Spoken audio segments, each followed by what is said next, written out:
Hello friends, welcome back to my channel. আজকে আমি তোমাদের দেখাবো যে সিক্রেট মশলা, যেটা আমি তোমাদের আগের ভিডিওতে দেখিয়েছিলাম কিভাবে তৈরি করতে হয়।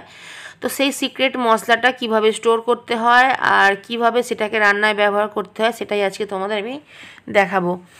তো তোমাদের আগে দেখিয়েছিলাম যে মশলাটা আমি পুরোপুরি রেডি করে নিয়েছি, নিয়ে একটা বক্সে আমি তুলে রেখেছি। তো এটা নর্মাল ফ্রিজে 1 সপ্তাহ আরামসে এটা রাখা যায়। তো এটা বাড়িতে যদি বানানো থাকে তাহলে যে কোনো রান্না মানে 5 মিনিটের ভিতরে কিন্তু হয়ে যাবে। মানে রান্না বলতে কি, রেস্টুরেন্টের যে কোনো টেস্টি রান্না কিন্তু 5 মিনিটের ভিতরে বাড়িতে হয়ে যাবে যদি রেডি থাকে এই সিক্রেট মশলা।